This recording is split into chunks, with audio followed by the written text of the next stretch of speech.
Estás escuchando el podcast de la Alianza Basura Cero Chile. Acompáñanos, involúcrate y pasa a la acción. Bueno, muy bienvenidas, muy bienvenidos a nuestro nuevo podcast, Pasa a la Acción y Cambia el Mundo. Ya tuvimos nuestro primer capítulo en el que tuvimos a Matías Roa y Manuel Rojo, en el que hablamos de la exportación e importación de plásticos en Chile. Lo pueden escuchar en nuestra cuenta de YouTube y en Spotify. Y hoy estamos con otra tremenda invitada, Alejandra Parra, de la Red de Acción por los Derechos Ambientales de la Araucanía, y por supuesto, miembro de la Alianza Basura Cero Chile. ¿Cómo estás, Alejandra? Hola Pancho, Mari con Pulamien, un saludo desde Gualmapu. Qué bueno que estamos aquí juntos. Les habla Francisco Manosalva, todo esto, un capítulo anterior no me presenté al principio, así que lo hago ahora. Y bueno, estamos con Alejandra para hablar para seguir hablando de medio ambiente, de plástico, específicamente las falsas soluciones que se presentan muchas veces como soluciones, pero por algo nosotros decimos que son falsas. Eso me gustaría partir conversando, Alejandra. ¿Cuáles son para ti los más comunes, las falsas soluciones más comunes que se presentan hoy en día? Sí, bueno, por lo general son soluciones técnicas que intentan esconder el problema de la basura, como meter la basura bajo la alfombra, que no la veamos, en lugar de resolver el origen del problema de la basura, que es por qué producimos basura en primer lugar. Entonces, todo lo que vaya al final del problema, digamos, a resolverlo, intentar resolverlo una vez que ya está generado, son falsas soluciones. Por ejemplo, hasta ahora se ha usado, inicialmente se usaron los vertederos, después los rellenos sanitarios, que son como vertederos, pero con algunas medidas técnicas para controlar un poco la contaminación que generan. Y últimamente los incineradores de basura, últimamente digamos acá en Chile y en Latinoamérica, porque los incineradores de basura se vienen usando desde hace varias décadas en Norteamérica y en Europa. Y lo que sí es más reciente son los sistemas, por ejemplo, que intentan transformar el plástico a combustibles, como sistemas de pirólisis o de gasificación, que son más mentirosos todavía porque se plantean como si fueran combustibles limpios y que siempre tratan de convencer a las comunidades y a las autoridades de que no generan contaminación y que son una solución para el problema de los plásticos, pero claramente son falsas soluciones también porque no abordan esta problemática intentando reducir la producción de basura, sino que en el fondo se aprovechan de la producción de basura para ganar dinero. Claro, exactamente. Alejandra, metámonos un poquito en la incineración, porque ya un relleno sanitario sabemos más o menos que es una especie de vertedero que se tapa. La incineración que está hace tiempo ya en Europa y que ahora se está tratando de insertar acá en Sudamérica, eh, que es algo peligroso. Se dice que es un método muy caro y poco eficiente. Se dice que se amarra a los municipios porque el incinerador tiene que incinerar una cierta cantidad de basura que se le exige al municipio. Entonces un poco los municipios tienen que responder por esa cantidad de residuos. Eh, ¿Qué más nos puedes decir de la incineración y de la experiencia en Europa? Sí, mira, un compañero de Gaia en Asia dijo por allí que los incineradores eran como trasladar el vertedero del suelo al cielo. Y lo encontré Está bueno. una muy buena forma de explicar en el fondo lo que se hace con la incineración de basura. Porque claro, se deja de ver la basura como tal, los materiales, ¿cierto? Ya no se ven, los artículos, los artefactos que mandamos a la basura ya no se ven, pero se transforman pequeñas partículas que enviamos a la atmósfera y que respiramos y que absorbemos a través de la piel y que finalmente decantan al suelo, decantan sobre las plantas, decantan en el agua, que también respiran los animales, la fauna nativa, como también los animales de crianza, ¿cierto? Y esos contaminantes se traspasan a la producción de alimentos. Además, entonces toda la comida todos los alimentos que se produzcan bajo la contaminación de un incinerador quedan contaminados con todas esas sustancias tóxicas, y nosotros al consumir esos alimentos, aunque vivamos súper lejos del incinerador y nunca respiremos la contaminación que emite, vamos a ingerir muchas cantidades mucho más grandes de esos contaminantes que si lo estuviéramos respirando al lado del incinerador. Y estamos hablando de sustancias cancerígenas, los cancerígenos más potentes que existen, y que no existirían si no los produjéramos las personas con actividades como quemar basura. Y estas sustancias como las dioxinas y los furanos, que son estos cancerígenos, se bioacumulan en el cuerpo de los seres vivos y se biomagnifican a medida que se van moviendo en la cadena de alimentación, y quienes terminan consumiendo las dosis más concentradas de estas sustancias son las guaguitas a través de la leche materna. Ujú. Así es que son sustancias muy, muy dañinas y peligrosas que tenemos que evitar a toda costa su producción. También se envían a la atmósfera metales pesados que están contenidos en la basura en estado sólido, pero que en estado sólido son mucho más estables, y al quemarlos salen a la atmósfera y los podemos respirar y los podemos ingerir en los alimentos y los podemos absorber a través de la piel. Entonces nos generan muchísimos más problemas a la salud que si estuvieran en estado sólido en un relleno sanitario, por ejemplo. ¿Qué me había preguntado? No, eso era más o menos, que quería igual complementar un poco, porque, claro, es altamente tóxico, eh, y además es un gasto gigante de plata, pues, un gasto que se podría utilizar de mejor manera, eh, considerando que en un video vi a alguien que decía que se incineran cosas que se van a volver a producir. Entonces, por ejemplo, si incineramos, no sé, un sillón, luego ese sillón se va a volver a producir gastando la misma energía que ese sillón aportó, digamos, al incinerarse.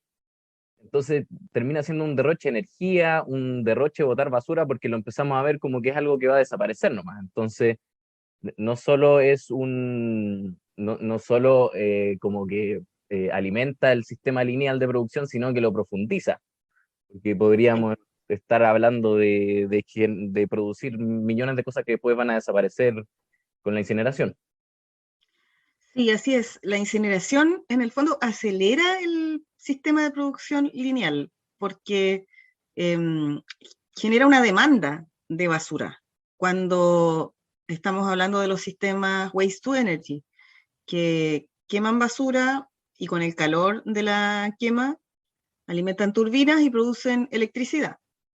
Entonces, el negocio de los incineradores es, por una parte, cobrar por la basura que se quema en el incinerador.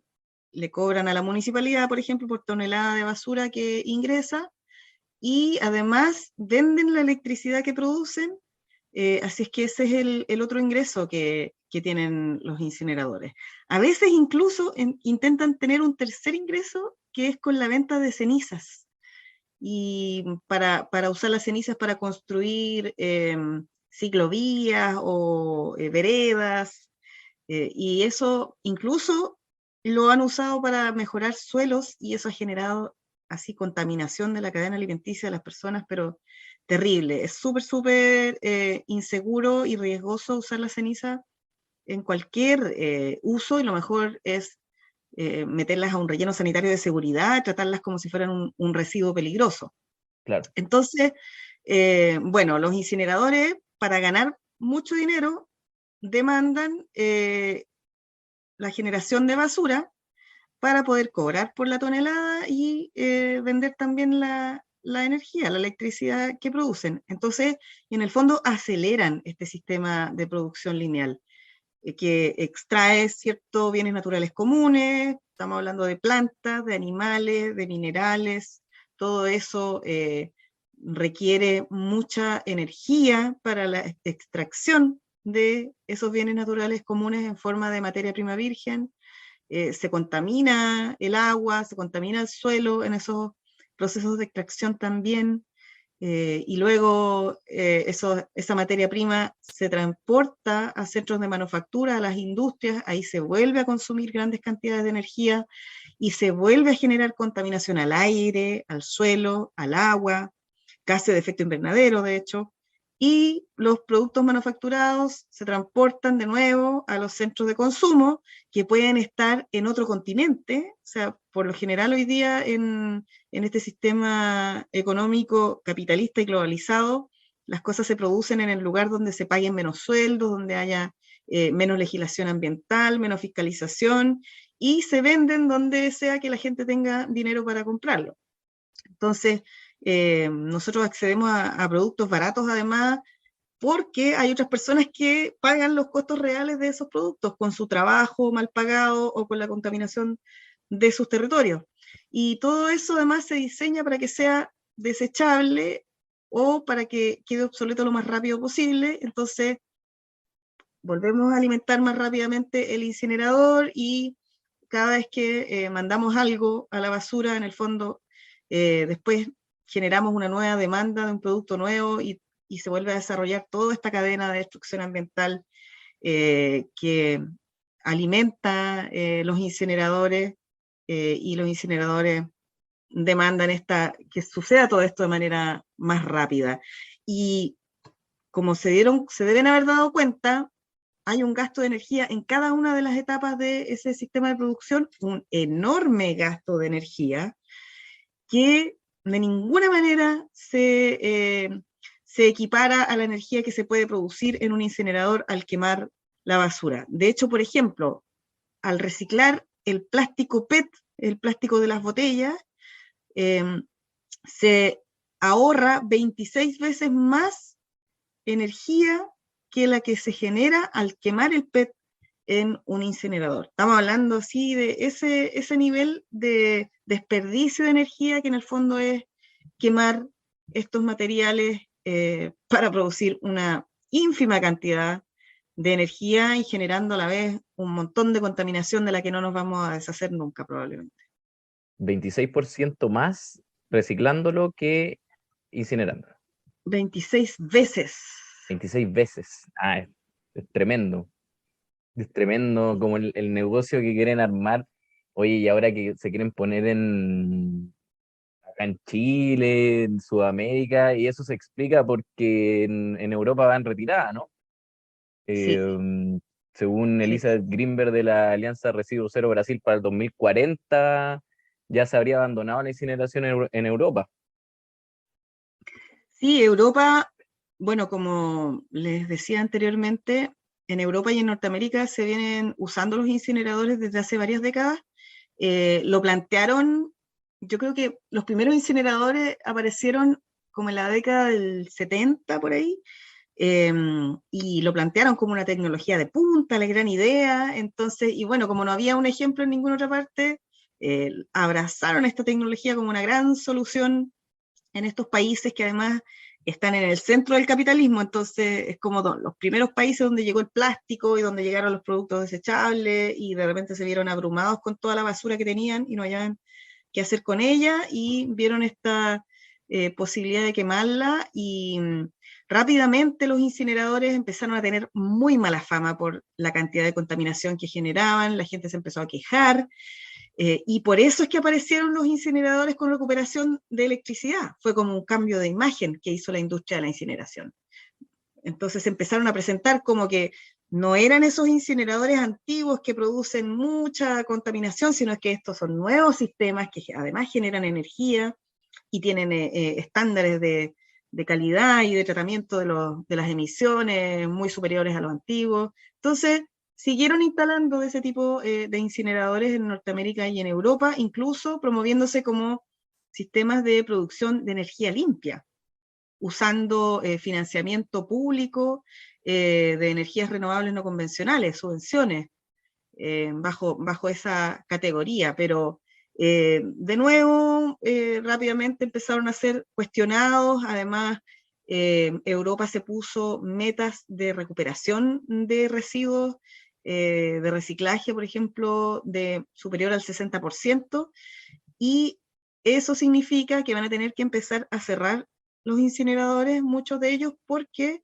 en estos momentos los incineradores queman mucho más de lo que deberían dejar disponible para la recuperación de los materiales según las metas que se está poniendo la Unión Europea. Y bueno, eso sumado además a que la contaminación de los incineradores es una contaminación que se empieza a evidenciar después de pasado mucho tiempo, Claro. después de pasadas décadas, porque es contaminación que se acumula y que tiene efectos crónicos. Entonces, claro, un incinerador nuevo que se puso hace 5 años, por ejemplo, no se van a ver los efectos todavía, y los efectos se van a conocer 10, 15 o 20 años después. Entonces, es muy fácil decir que los incineradores nuevos no contaminan, pero en realidad eso lo vamos a comprobar dentro de varias décadas más, y las consecuencias de la gente con cáncer, de la gente con muchísimos problemas, problemas reproductivos, del desarrollo, etcétera, lo van a sufrir las generaciones que vivan en ese tiempo. Claro. Oye, Alejandra, ¿y qué te parece a ti el precedente que ya tenemos acá, que es con WTE Araucanía en Lautaro, que fue un proyecto que estuvo 5 años en el sistema de evaluación ambiental y que finalmente, gracias a la movilización de la comunidad, de toda la gente de allá de Lautaro y de Temuco, y bueno, un poco gracias también a que cambió el gobierno de Piñera y los seremis del gobierno actual lo rechazaron. Uh-huh. Sí. Bueno, eso es un gran ejemplo de lo que hace la lucha ciudadana. Este es un proyecto que, como tú dices, ingresó a evaluación ambiental el año 2017 a través de un estudio de impacto ambiental. Era propiedad de una empresa creada por personas con mucho poder económico y con muchas redes de poder, personas que financian campañas políticas de gente de los partidos de derecha. Estamos hablando de ese tipo de personas, ¿cierto? Amigos probablemente de muchas autoridades del gobierno de Sebastián Piñera, porque los empresarios son amigos entre ellos, por supuesto. Entonces, nos enfrentamos, fue como una lucha de David contra Goliat, así, los pequeñitos contra los gigantes que se creen todopoderosos y que de hecho presentaron un muy mal proyecto inicialmente, muy débil en aspectos técnicos, porque pensaban que era cuestión de presentar nomás y se los iban a aprobar inmediatamente, pero no contaban con que había una comunidad organizada, informada, que se movilizó incansablemente y que estudió el proyecto, estudió además lo que sucede con los incineradores en el mundo, eh, y bueno, recopilamos en todo el proceso de evaluación más de 16.000 observaciones ciudadanas en contra del proyecto, una cuestión inédita en la región de la Araucanía. Había un rechazo transversal en la región contra este proyecto. Se intentó votar el proyecto en la Comisión Evaluadora Ambiental 2 veces antes de que cambiara el gobierno, y se suspendieron las sesiones porque los seremis no acudieron, dejaron plantada a la directora del Servicio de Evaluación Ambiental. Eso yo jamás lo había visto en todas mis décadas de activismo, y yo creo que nadie lo había visto, y eso fue una señal muy clara de que ni siquiera los seremis del gobierno de Piñera se atrevían a aprobar un proyecto tan riesgoso como este para la salud de las personas y del ambiente. Y bueno, después cambiaron las autoridades y llamaron a conformar la comisión evaluadora nuevamente y todos los Ceremi rechazaron el proyecto, así es que está rechazado en este momento en el sistema de evaluación de impacto ambiental, pero la empresa puso un recurso de reclamación ante el Comité de Ministros, así es que en estos momentos el proyecto está siendo nuevamente evaluado en el Comité de Ministros, donde tienen que volver a votar si es que se aprueba o se rechaza el proyecto. Ellos pueden, de hecho, aprobarlo desde el Comité de Ministros y queda sin efecto el rechazo acá a nivel regional. Esperamos que no, que confirmen el rechazo y de hecho nos vamos a asegurar de que eso sea. Seguimos coordinados desde la RADA con las comunidades y organizaciones de Lautaro y seguimos ahí en comunicación permanente con las autoridades actuales para que sepan que hay rechazo en la ciudadanía y hay fundamentos para ello y que estuvo muy bien tomada la decisión de rechazar el proyecto en la región. Sí, bacán. Realmente se pasaron todo el trabajo que hizo ahí la RADA, de tener que estar estudiando las adendas, todas las facilidades que se le dieron a la empresa de responder con millones de días de plazo. Así que bueno, ahí tenemos un buen precedente. Era importante que se rechazara ese proyecto. eh, Así, bueno, hay un precedente para los que vengan y para que la ciudadanía esté atenta, que al final ellos pueden decidir el futuro de esos proyectos que esperemos no se aprueben nunca. Oye, Alejandra, y me gustaría tocar un poco el tema del reciclaje, que igual como que se presenta como una buena solución, sin embargo, en la jerarquía de basura cero es lo último que se debería hacer, eh, dado que, bueno, según datos que recopilé por ahí, un 10% de residuos domiciliarios solo se recicla en Chile, solo un 10%, y un 45% de los municipios no tienen ni siquiera un servicio de reciclaje. Entonces, ¿qué pasa? ¿Viene siendo una solución o no el reciclaje? El reciclaje por sí solo no es una solución. No se puede confiar en el reciclaje como algo que puede resolver todo este problema. El reciclaje, como tú mencionas, es una de las herramientas de la estrategia basura cero, pero es la menos importante, es la que hay que hacer al final, después de haber hecho todo lo posible por evitar generar residuos, por reparar, por reutilizar, por reducir. Y después de eso, cuando ya hicimos todos los esfuerzos para hacer esas acciones, ahí recién reciclar.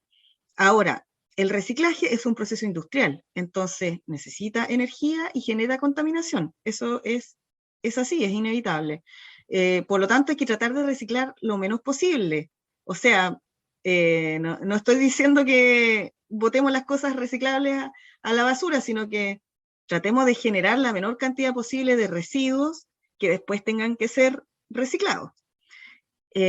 Ahora, en especial el reciclaje del plástico es problemático, porque yo diría que los metales, por ejemplo, es fundamental reciclarlos, porque los minerales se extraen del suelo como si nunca se fueran a acabar, pero en verdad hay una cantidad limitada de minerales y cada vez que se extraen quedan menos minerales disponibles. Entonces, es súper absurdo botar los minerales a la basura.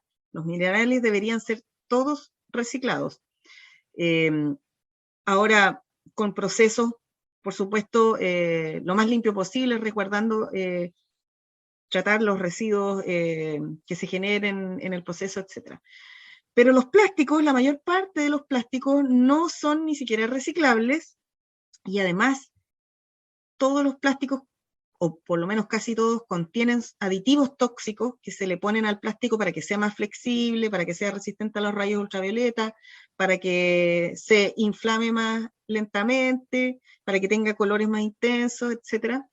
Y esas sustancias tóxicas, bueno, las absorbemos al usar el plástico, cuando la comida viene envuelta en plástico, los juguetes de plástico de los niños, cuando los chupan, los muerden, los niños ahí ingieren estas sustancias tóxicas, pero además al reciclar el plástico también se reciclan esas sustancias tóxicas y quedan contenidas en los nuevos productos hechos con plástico reciclado, o esas sustancias tóxicas salen en los residuos líquidos del proceso del reciclaje y salen a contaminar también nuevamente los cursos de agua, etcétera. Entonces, sobre todo el reciclaje del plástico es súper problemático y yo diría que hay que tener mucho cuidado con él, no confiar a ciegas en el reciclaje del plástico, sino que siempre preocuparnos de que el destino de ese plástico que nosotros mandamos a reciclar sea efectivamente el reciclaje y ojalá el reciclaje seguro. Bueno, pero como no tenemos seguridad de eso, lo mejor es no consumir plástico, reducir lo más que podamos el consumo de plástico para que no tengamos que mandar o tengamos que mandar lo mínimo posible a reciclaje. Claro.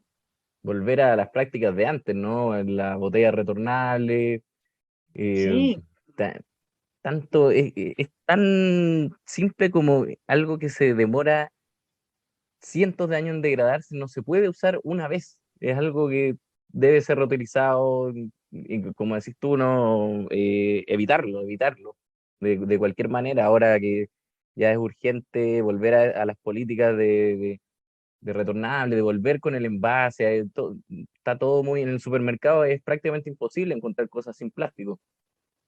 sí, sí. Bueno, y salió el año pasado la ley de plásticos de un solo uso que entró en vigencia en febrero de este año y que obliga a los supermercados a exhibir y vender todo tipo de bebidas en envases retornables, cervezas, bebidas gaseosas. Así es que si vamos a un supermercado y no tiene cervezas o bebidas en envase retornable, eso lo podemos denunciar a las municipalidades que tienen que fiscalizar que eso se cumpla. Y también en unos años más, todos eh, los locales comerciales de población, digamos, de provisiones, los mini markets, también van a estar obligados a recibir envases retornables, a vender en envases retornables y a exhibirlos también para que la gente sepa que Exacto. existe esa opción. Que Aquí, antes había de todo en envases retornables. Se vendía agua mineral en envases retornables, de vidrio, todas las bebidas gaseosas también, jugos, néctar de fruta, se vendía también en envase de vidrio retornable, para qué decir la cerveza. Hasta el vino, existían los chuicos de vino de vidrio, que se claro, podía ir a comprar vino, ahí rellenar sí, tu chuica. También existían esos sistemas antes, pues, y ahora ya claro. no existen, son desechables. Tenemos que Entonces hay volver que a volver eso. a recuperar Exacto, esos hay que sistemas. volver. Sí. Está bien que estemos en una sociedad donde todo es más instantáneo, ¿no? Pero hay ciertas cosas en las que tenemos que ceder un poco, ¿no? Hay que preocuparse por la basura, ya no hay más donde esconder la basura, ¿no? Ya no la podemos tirar al espacio, no podemos seguir escondiéndola acá. Bueno, No. Y todos los eh, tóxicos que están dando vueltas por el sistema de producción van a seguir dando vueltas por cientos de años más y de verdad es como muy tétrico pensar en el futuro por toda la cantidad de basura y sustancias tóxicas que estamos sacando al ambiente y las futuras generaciones van a vivir en un planeta de verdad muy, muy distinto al que nosotras y nosotros hemos disfrutado. Así es que hay que hacer todo lo posible para que las generaciones que vienen tengan alguna posibilidad de disfrutar este planeta que es tan bello y dejemos de destruirlo. bueno, ya estamos llegando al final de nuestro segundo capítulo de Pasa la Acción. Y antes de terminar, Alejandra, quería que habláramos de las reales soluciones, de los lugares que nos dan señales de que sí se puede. Recientemente estuvimos en Santa Juana con el equipo de la Alianza Basura Cero y nos quedamos gratamente sorprendidos y contentos porque sí se puede en una comunidad Santa Juana que son cerca de 13.000 habitantes, un tercio de ellos está entregando sus residuos orgánicos a la municipalidad y ellos pusieron ahí una planta de compostaje espectacular y esas son las soluciones que queremos que se lleven a cabo en todo el país, ¿no? Bueno, en todo el mundo. Sí, Sí, y no es nada de complejo en realidad. Pues, vimos ahí una planta de compostaje funcionando, pero de manera perfecta, no había olor, no había moscas, no había nada. Solo habían un par de perritos que llevaban de vez en cuando algunas ramas ahí a a las pistas de compostaje. Y fue Mirando. muy lindo verlo. De hecho, ustedes se tiraron arriba de una pila de compost Ah, con con la Nicole de la Fundación El Árbol, haciendo unos angelitos ahí en el compost. Y en verdad es súper sencillo pedirle a la gente que se pare en sus casas. No es algo descabellado, y la gente cuando aprende a hacerlo, le gusta hacerlo, porque la verdad es que tiene mucho sentido, tiene mucho más sentido que botar todo revuelto a la basura y desentendernos de lo que va a pasar con eso. Además, cuando la gente recibe de vuelta un poquito de compost del que se produjo con sus propios residuos en la planta de compostaje municipal, seguramente más sentido les hace todavía. Y bueno, ahí también le entregaban en mayores cantidades a los productores locales para la producción de verduras y hortalizas, y eso cierra el ciclo, además de la producción de alimentos. Es un círculo virtuoso que tiene puros beneficios por todos lados. La municipalidad no lo hizo con fondos propios, eso es algo súper importante también, porque por lo general las municipalidades se niegan a desarrollar este tipo de iniciativas con la justificación infundada de que no tienen suficientes recursos, pero la verdad es que hay recursos públicos que no salen de las municipalidades que se pueden destinar a eso, que es como lo hizo Santa Juana, es como lo hizo Futaleufú también, y como lo pueden hacer todas las municipalidades. Y mientras más demanda municipal haya para el financiamiento con fondos públicos de ese tipo de sistemas de manejo de residuos, más disponibilidad va a haber de esos recursos de parte del gobierno. Y eso es algo que hay que empezar a promover en todos lados, eh, de manera transversal, desde la ciudadanía, ¿cierto? Y también en las autoridades políticas, que es necesario que también que tengan la voluntad de hacerlo. exacto, exacto. La voluntad es muy, muy importante, es la base de todo, ¿no? Sí, así es. ¿Te imagináis a WT Araucanía destinando esos 80 millones de dólares que iba a hacer para la incineradora, para una planta de compostaje a toda raja? O sea, con esos 80 millones de dólares podríamos haber instalado basura cero en toda la región de la Araucanía. Imagínate. Sí, es un desperdicio de plata los incineradores. Y en cambio, basura cero es una maximización de los recursos y los beneficios. Así que no hay por dónde perderse. No hay por dónde. Bueno, Alejandra, te agradezco un montón. Tremenda conversación acabamos de tener. Esperamos que le haya gustado a la gente que la está escuchando. Eh, Me despido cordialmente. Ya, pues muchas gracias, Pancho, a ti por haberme invitado a participar de este podcast. Y un saludo a Salud. toda la gente que quiere un futuro sin basura, y parta por su casa también. Exacto. Ahí en la página de la Alianza está todo para hacerlo. Todo nuestras redes, síganos en las redes, síganos en la página, síganos en nuestro podcast, Pasa la Acción y Cambia el Mundo. Muchas gracias por acompañarnos y nos vemos en el próximo capítulo. Chao. Muchas gracias por acompañarnos en este capítulo de Pasa la Acción. Te esperamos para el próximo.